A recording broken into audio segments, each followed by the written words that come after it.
Now to preside over the next session, we invite Dr. Abhishek Vyas and Dr. Bhuvnesh Vyas to the stage to chair the session. Dr. Atul will continue his session. I'll try to make up the time. I'll try to finish 5 minutes earlier to my allotted time. So this is what we'll be discussing about. We'll be talking about the newer nomenclature. Is it really necessary? So we all know that we have been using the term NFLD, but if we look at the etiology, there are multiple etiologies associated with fatty liver disease.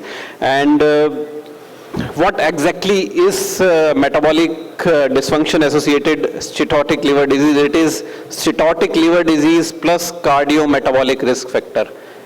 Why is it important to call it metabolic? Because we are worried about these risks that our patient is going to face and we want to do something about these risk factors. Because if we start taking the name metabolic problem, then we'll actually look into that disease as a problem that may lead to cardiovascular diseases. So why the nomenclature was changed? It was not done in a day. More than 200 panelists from 56 countries participated in this. More than 70% of the respondents felt that the current nomenclature was inadequate. Many of the respondents felt that non-alcoholic and fatty were actually stigmatizing their disease, and steatotic liver disease was then chosen as a term to encompass the various etiologies of steatosis, and more than 70% of the respondents then chose the term metabolic disease associated steatotic liver disease, and all of these world bodies have accepted and signed the document that led to the renaming of this disease. So steatotic liver disease actually is a broad term. It encompasses various causes of fatty liver disease, and one of the foremost of that is metabolic dysfunction associated liver disease, that is MSLD.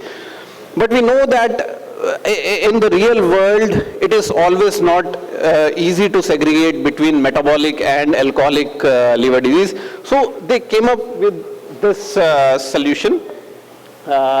They had an intermediate category where the patient had characteristics of both alcoholic liver disease as well as metabolic problems associated liver disease, because we understand that our obese patients can drink, and actually some component of their fatty liver disease may be because of alcohol, and they actually tried to quantify it by looking into the amount of alcohol that was being taken by a particular patient, and there may be a component of absolute alcohol associated liver disease, which I see very commonly in my part of our state, because many of my patients come from Punjab, and believe me, they are voracious drinkers. When I am saying this, they are really voracious drinkers, because to one of my patients, I asked him to reduce his alcohol consumption.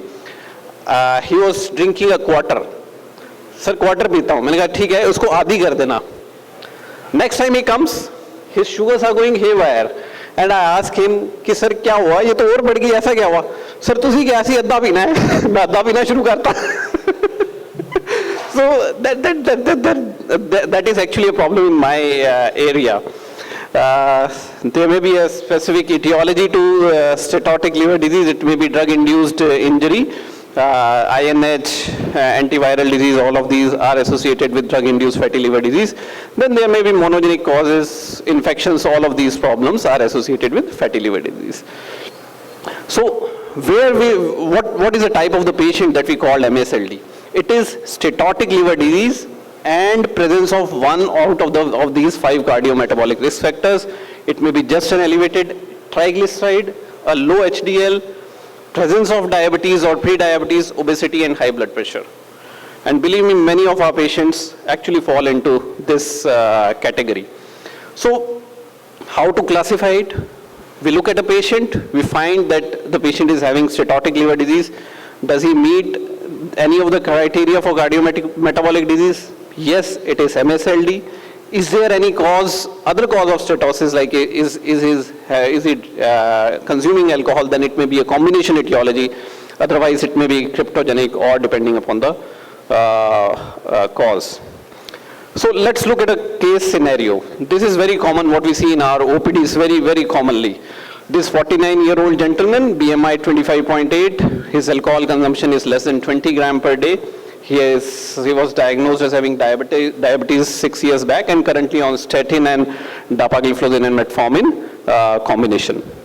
So we did do the routine checkup. We do a CBC, lipid profile, sugar profile, enzymes, and this is what we find. His platelet count is reduced, AST and ALT scores are increased, HDL is low, triglyceride is high. This is a very common scenario. If you start recalling your patient's data, you'll see that more than 70% of my patients are having this form of problems. So patient was advised USG, and we had a talk on use of technology in management of diabetes. I believe this is one area which we should use commonly in our practice. Start adding these calculators in your EMRs. You can actually have a FIB4 calculator directly incorporated into your EMR. As soon as you put in the data, OTPT, platelet count, your EMR will give you a FIB4 score. And on the basis of that score, you can actually think about what is going to happen in next 10 or 15 years. His USG shows moderate fatty liver and FIB4 index is high, it is 2.11. 2.67 is the cutoff where the chances of fibrosis are high, and 1.47 is the cutoff where we should actually think about MSLD. So this is a patient with fatty liver. He's having type 2 diabetes, he's having CV risk factors, and this patient should be considered as having MSLD. How to manage this patient and why do we need to manage? We need to manage this patient because I was telling you it is not the liver that is being in problem here. This patient is at higher risk of developing CV disease. This patient is at higher risk of developing kidney disease, OSA, cancers. Hepatocellular carcinoma is also more common in these set of patients, and the outcomes in these patients are poorer to those who do not have these problems. And the common soil to all of these problems, whether it is obesity, diabetes, or fatty liver, the common problem is insulin resistance. Insulin resistance leads to change in the cytokine milieu of the body, which leads to increased deposition of triglycerides in the liver. This leads to lipotoxicity, which ultimately results in development of diabetes as well as end-stage liver disease. And we all know that we Indians are metabolically poor, and this is what has been shown worldwide. The prevalence is 25%, but we in Indians, the prevalence is around 39%. It is around 58% in patients with metabolic disorders, but the problem, real problem is even in pediatric age group, more than 35% of our pediatric patients are having this problem. If we classify, if we try to look into the number of patients with different disease groups that have this problem, in obesity more than 90%, type 2 diabetes around 70%, hypertension around 70%. So you can clearly see whatever type of patients we are seeing, around 70 to 90% of these patients are having NFLD or metabolically associated steatotic liver disease. And it is associated with the higher CV events because this leads to vascular inflammation, lipid deposition, plaque formation, and ultimately CV problems. This was the data. If we look at NFLD as whole, the risk of events is lower. But once we start talking about just about metabolically associated steatotic liver disease, the problem is way higher. It is 9% versus 43%. You can see this is the reason why we need to change the nomenclature so that we actually start thinking in those terms. We were just thinking it as a problem of liver, but the data clearly shows that if we start looking at it as a metabolic problem, then the numbers are very high, and actually we can make difference in our patients' lives by looking into these issues. If our patients with NFLD is having type 2 diabetes, then this diabetes actually acts as a fuel for progression to fibrosis and end-stage liver disease. You can see the number over here. that over 12 years, there are significantly higher number of patients who are developing fibrosis in the group that has diabetes as compared to those who did not have diabetes. And if you compare this data, the data is actually shows that the numbers are actually doubled. Wherever across the slide, if you are seeing the chances to conversion to hepatocellular carcinoma, mortality, everything is doubled in presence of diabetes. Like we always have been saying that diabetes is a coronary equivalent, probably it is a hepatic equivalent also, because it is doubling the risk of hepatic failure as well as the need for requirement of hepatic transplant and the chances of developing hepatocellular carcinoma. So how do we diagnose this? A patient comes to us, we try to calculate the risk by doing non-invasive tests like looking into the scores. FIB-4 index is one of the most easiest score to use. If the patient is in low risk, you can again repeat this after 2 to 3 years. If it is intermediate risk, then we need to do a fibroscan, and on the basis of fibroscan, we need to classify the risk of development of end-stage liver disease. So all of the major guidelines now suggest that we need to screen people with diabetes, obesity, metabolic syndrome for the presence of this problem. And the screening methods should include an abdominal ultrasonography, FIB-4 index, and transient elastography. This is how you calculate FIB-4 index. It is an easily available online calculator. You need not go into the details. Just remember the cutoffs. The low cutoff is 1.3. If it is less than 1.3, this actually rules out fibrosis. And if it is more than 2.67, then there is high probability of fibrosis, and we need to take care of these patients. If your patient is between 1.3 to 2.67, then these patients actually require a fibroscan, and we measure two parameters whenever we are doing a fibroscan. We measure the liver stiffness measurement, which is LSM, and we also do a controlled attenuation parameter, which is CAP. CAP actually helps us in quantifying the presence of fat in the liver, and the stiffness is a marker of presence or absence of fibrosis. So the cutoff here are, if the CAP score is less than 237, that means your patient does not has less than 10% of fat in his liver. The patient is safe. If it is more than 293, these are the patients who are having grade 3 or grade 4 fatty liver, and these are the patients who are in problem. But the important score is the LSM score. If it is less than 7, there is absence of fibrosis. More than 16 is suggestive of cirrhosis.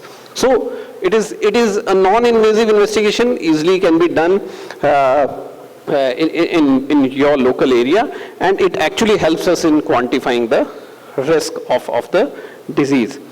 We have talked about diagnosis. Now coming to management. First and the foremost, like we always talk, is lifestyle modification, dietary control, weight control, managing the comorbid conditions, obesity, diabetes, metabolic syndrome. We'll be talking about pharmacotherapy and bariatric surgery as well. Whenever we are suggesting weight loss to our patient, we need just to suggest them only 7 to 10% of weight reduction will improve the histopathology of their liver, and this is the amount of weight loss that they require initially. And if they are able to sustain this for over a long time, probably the risk of developing or acceleration of fibrosis will be reduced. Diet, we had a very good deliberation on diet today, so I'll not be going into this. So bariatric surgery can be considered in those who otherwise meet the criteria for bariatric surgery itself. For example, if their BMI is more than 35 along with presence of hypertension or diabetes, these are the patients that should undergo surgery, or if the BMI is more than 40, these patients should undergo surgery. Weight loss, this is the amount of weight loss that is required at different stages. If with more than 3% weight loss, steatosis improvement is seen. With more than 10% weight loss, fibrosis regression can be seen. So this is the benefit with, this is the amount of benefit with weight loss. Talking about medications, Different medications have been tried in this scenario. Some of these have been tried without any significant scientific evidence, and we'll be discussing the amount of science that is behind the different medications that we are using. With metformin, many of the guidelines say that the evidence is insufficient. Many say that it is not beneficial. People have tried to use vitamin E more so in non-diabetic NFLD patient, but again the guidelines suggest that the evidence is insufficient. Some of the guidelines suggest that you can use this in non-diabetic NFLD patients with biopsy-proven NASH.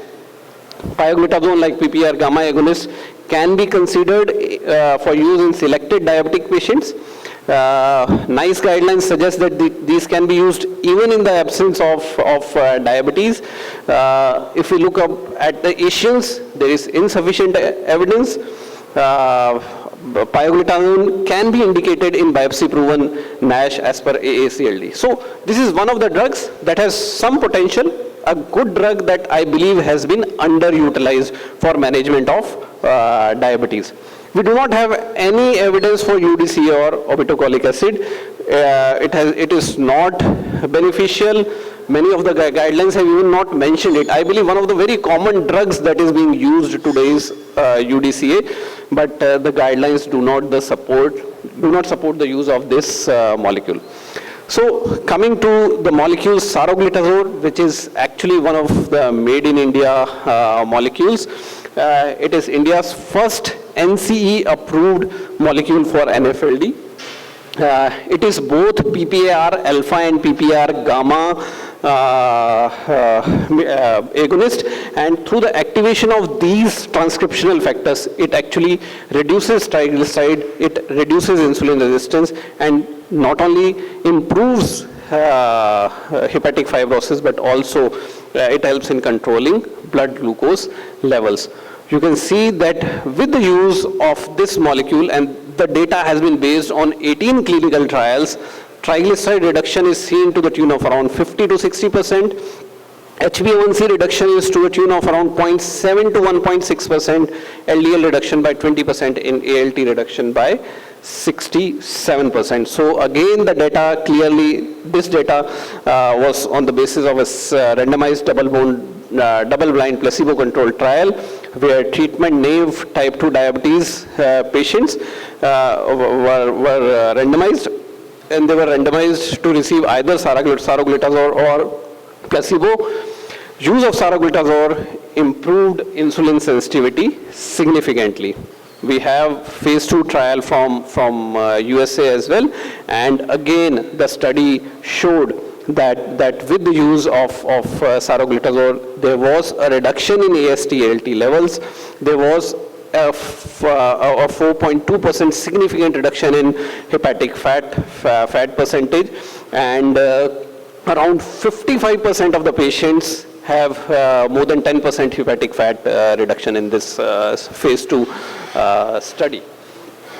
This was another study where saroglitazole was studied, and this was a biopsy-driven study from India, and the authors concluded that with saroglitazole, the NFLD score, more than 50% of the patients had a reduction of more than 2 points in their NFLD scores. Another study where the authors looked into the efficacy and safety of saroglitazole in patients with NFLD. 112 patients were randomized, both with and without diabetes, and after 52 weeks, clearly there was improvement in the hepatic fat content as well as SGOT and SGPT levels. So if we look at the guidelines, the INSL 2022 guidelines recommend that if we are using saroglitazole for 12 months, there is significant benefit in terms of reduction in liver fat, reduction in liver fibrosis, and reduction in liver enzymes. The document also provides recommendations regarding vitamin E and pioglitazone. Vitamin E is not approved for treatment of patients with NFLD or NASH. Again, pioglitazone is not approved for NASH. It can be used in diabetic patients with NASH, but the problem of edema, weight gain, and osteoporosis in women is high. Saroglitazone is only approved drug for use in patients with NFLD or NASH by our Indian DCGI. The side effect profile is favorable. It reduces liver fat and liver enzymes, and there are biopsy-proven studies that have shown that it reduces inflammation as well in the liver.